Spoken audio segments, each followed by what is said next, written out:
ISF ছাড়ার ঘোষণা করার একদিনের মধ্যেই আরাবুল ইসলামের গাড়িতে হামলার অভিযোগ ঘিরে চাঞ্চল্য ছড়ালো ভাঙড়ে। হামলায় ভাঙচুর করা হয় তার গাড়ি। অল্পের জন্য প্রাণে বেঁচে যান আরাবুল ইসলাম। শনিবার রাতে বাড়ি ফেরার পথে পোলেরহাট থানার উড়িয়াপাড়ায় একদল যুবক তার গাড়ি লক্ষ্য করে হামলা চালায় বলে অভিযোগ। ইট পাটকেল ছুঁড়ে গাড়ির কাঁচ ভেঙে দেওয়া হয়। পরিস্থিতি বেগতিক বুঝে কোনো রকমে এলাকা ছেড়ে বেরিয়ে যান আরাবুল। ঘটনার খবর পেয়ে দ্রুত ঘটনাস্থলে পৌঁছায় পোলেরহাট থানার পুলিশ। বিস্তারিত জানবো, টেলিফোনে রয়েছেন আমাদের প্রতিনিধি গোপাল। গোপাল, আরাবুল ইসলামের গাড়ি লক্ষ্য করে ইট পাটকেল, কারা এই হামলা করলেন কি জানা যাচ্ছে? দেখো, তোমাকে বলে রাখি, আরাবুল ইসলাম পুনর্জীবন পেল বলতে পারো। কারণ আরাবুল ইসলাম গত পরশু তিনি ক্যানিং এর যে এলাকায় বা ভাঙড় এলাকায় যেখানে প্রধান নির্বাচন ছিল, তিনি কিন্তু 2026 বিধানসভা নির্বাচনের আগে তৃণমূলের সঙ্গে সম্পর্ক ছিন্ন করে আইএসএফ এ যোগ দেন এবং বিধায়ক পদে দাঁড়ান। বিধায়ক পদে দাঁড়াবার পর তিনি হেরে যান।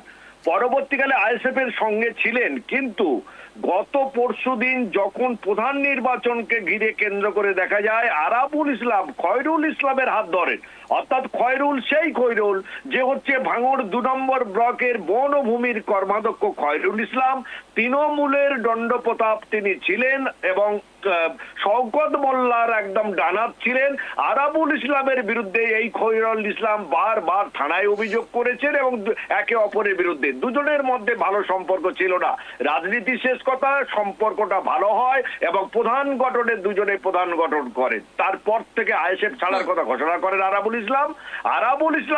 আরাবুল ইসলাম যখন ঘোষণা করেন তখন কিন্তু দেখা যায় আরাবুল ইসলামের গাড়ির উপরে হামলা চালানো হয় বলে জানা গেছে। তবে কারা হামলা চালিয়েছে পরিষ্কার না হলেও আরাবুল ইসলামের পক্ষ থেকে জানিয়ে দেওয়া হয়েছে আইএসএফ দুষ্কৃতীরা তার উপরে গাড়ির উপরে হামলা চালিয়েছে একদল যুবক, যেটা হচ্ছে পোলেরহাট থানার উড়িয়াপাড়ায় এলাকায় গাড়ি ভাঙচুর করা হয়। আত্মঘাতী হামলা থেকে বেঁচেছে বলে তিনি জানান। তিনি বলেন আত্মঘাতী হামলা। তবে সোশ্যাল মিডিয়া থেকে আরম্ভ করে বিভিন্ন জায়গায় ইতিমধ্যে যেটা উঠে এসেছে যে তৃণমূলে ফেরার পর তৃণমূলের লোক যদি তারকে আক্রমণ করতে পারে এটা আইএসএফ জানিয়েছে। তবে যাই হোক না কেন, আরাবুল ইসলাম বেঁচে গেছে, আতঙ্কে আছে। পুনামি, বেশ, ধন্যবাদ গোপাল। অর্থাৎ আইএসএফ ছাড়ার পরেই আরাবুলকে টার্গেট, এমনটাই কিন্তু মনে করছেন আরাবুল ইসলাম নিজে। গাড়ি লক্ষ্য করে ছোড়া হয়েছে ইট পাটকেল। প্রাণ ভয়ে এলাকা ছাড়লেন আরাবুল ইসলাম। পরে ঘটনাস্থলে পৌঁছায় পোলেরহাট থানার পুলিশ। হামলার পর এলাকায় নতুন করে উত্তেজনা ছড়িয়েছে। ঘটনাকে কেন্দ্র করে নিরাপত্তা নিয়েও প্রশ্ন উঠতে শুরু করেছে।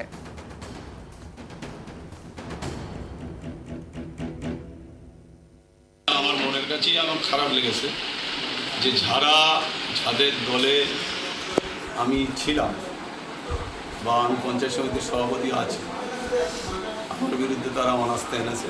আপনারা জানেন যে বিভিন্নভাবে তারা চক্রান্ত করছে, কোনোভাবে আরাবুল ইসলামকে জব্দ করা যাচ্ছে না। তাই রাতের অন্ধকারে আরাবুলের উপরে অ্যাটাক করে গুলি চালিয়ে মেরে দেওয়ার একটা ষড়যন্ত্র করেছে।